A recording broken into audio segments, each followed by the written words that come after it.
When it comes to making battle staves, you have a couple different options. If you're a hardcore Ironman, you're probably going to stick with fire because that does not require going into the wilderness. For everyone else, you're probably going to want to hold out to make air battle staffs. Even if you can make the earlier ones, it really pays to wait until you have the requirements to make the air battle staffs. So you're going to need 66 crafting and 66 magic. And the way I like to do it, since you are going to the wilderness, if you go to World 392, it's one of the new PvP Australian worlds. And as you can see, there's only 70 people in there. And of those 70, a good majority are doing, skilling like this anyway. So not too many people are out there PKing.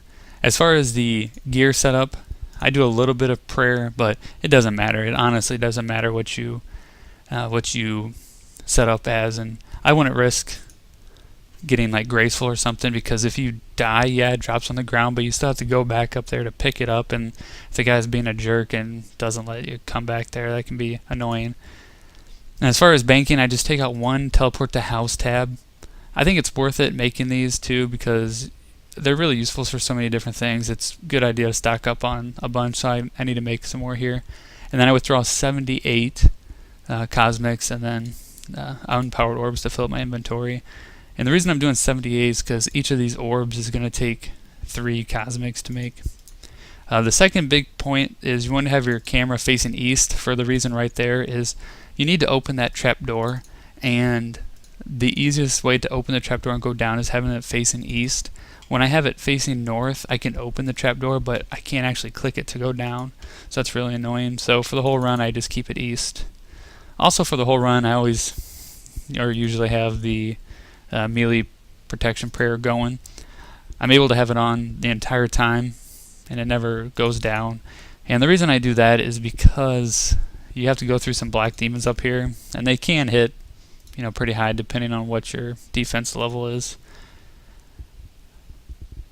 Sometimes these druids can be annoying and slow you down a little bit. And this fence right here as well, you don't want to be clicking on your minimap past that, because it'll reroute. So make sure when you're clicking on your minimap to go below that. I usually never see anybody here, it's funny. And then you just cast the charge arrow on the obelisk, and then the make all. So doing it this method, and for it's teleporting to our house to tele back to edge, we're going to be able to do about 20 trips an hour, which will be about 520 orbs an hour. So it's pretty slow, honestly, making these orbs, especially when you compare it to how many orbs you really need to make. So we're all doing this because of the Varrock diaries. So if you have the mediums unlocked, a year's supply, you're going to need 10,000 orbs. If you have the hard or the elite, you're going to need way more. So this kind of gives you an idea of how many hours, 40 hours. But you get a whole year supply. So, you do it for a couple weeks, and then you don't ever have to do it again. So that's real nice.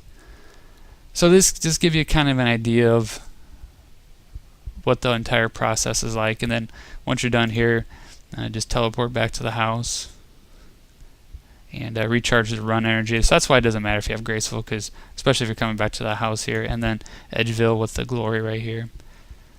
And to get this mounted glory, you can look up some guides, but you're going to need either 75 crafting or 80 hunter. 75 crafting, with crystal keys, if you're doing Slayer, you're going to have a bunch. Or if you have a high thieving level, you can actually steal them from rogues' chests out in the wilderness, and then you can craft them. You're also going to need the magic level. And then 80 hunter, you can actually catch dragon implants. So those are the main ways that people get glories. So hopefully this guide helped you out here. Leave me a comment to see what guide you guys want to see next. And make sure to subscribe. It really helps the channel out and keeps you up to date on all the newest methods. Have a good one. Bye.